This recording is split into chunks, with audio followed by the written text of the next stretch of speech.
Hello everyone, मैं हूं गीताश्री गोगोई और स्वागत है आपका एक नए वीडियो में। आज हम बात करेंगे लॉन्ग टर्म इन्वेस्टमेंट और कंपाउंडिंग के बारे में। लॉन्ग टर्म इन्वेस्टमेंट वो इन्वेस्टमेंट है जिसको हम 5 साल या 5 साल से ज़्यादा के लिए होल्ड करते हैं। इनमें रिस्क शॉर्ट टर्म इन्वेस्टमेंट के मुताबिक ज़्यादा होता है और इसलिए हम इनसे हाई रिटर्न भी एक्सपेक्ट करते हैं। मार्केट में कई ऐसे ऑप्शंस अवेलेबल हैं जिससे आप लॉन्ग टर्म इन्वेस्टमेंट में इन्वेस्ट कर सकते हैं, जैसे कि equity funds, public provident fund, stocks, mutual fund, bonds, gold, real estate. इसके अलावा भी कई ऐसे long term investment options available हैं जिनमें लोग इन्वेस्ट करना पसंद करते हैं, जैसे कि bank fixed deposits, national saving certificate, national pension system, post office saving schemes. आइए देखते हैं लॉन्ग टर्म इन्वेस्टमेंट में क्या बेनिफिट्स हैं।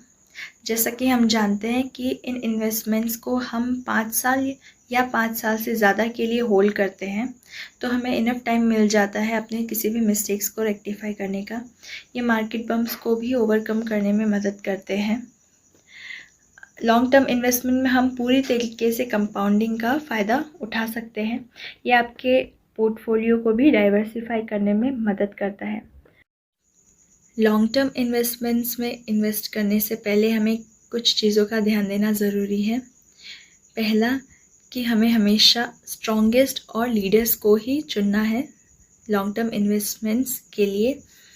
दूसरा कि शेयर तो आप अच्छी कंपनीज़ के चुन लेंगे, पर अपने पोर्टफोलियो को डाइवर्सिफाई इस तरह से करना पड़ेगा जहां ग्रोथ मैक्सिमम हो सके।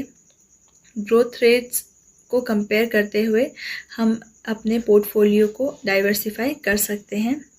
तीसरा कि किसी भी इंस्ट्रूमेंट से रिलेटेड रिस्क फैक्टर्स को आपको जानना ज़रूरी है इन्वेस्टमेंट करने से पहले, क्योंकि मार्केट सिचुएशन हमेशा फ्लक्चुएट होती रहती है। इसलिए ज़रूरी है कि हम टाइम टू टाइम इन्हें प्रॉपर्ली ट्रैक करते रहें। साथ ही ज़रूरत पड़ने पर अपने पोर्टफोलियो में चेंजेस लाना भी ज़रूरी है। देखते हैं कंपाउंडिंग क्या होता है।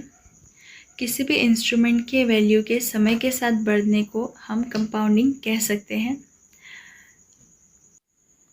जैसा कि हम जानते हैं, कंपाउंडिंग में प्रिंसिपल अमाउंट के ऊपर पाए गए इंटरेस्ट को रीइन्वेस्ट कर दिया जाता है।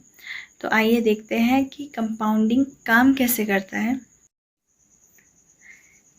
जैसा कि आप इन टेबल्स में देख सकते हैं, टेबल ए में कंपाउंडिंग अप्लाइड नहीं किया गया है और टेबल बी में कंपाउंडिंग अप्लाई किया गया है। तो आइए देखते हैं दोनों में क्या डिफरेंसेस हैं।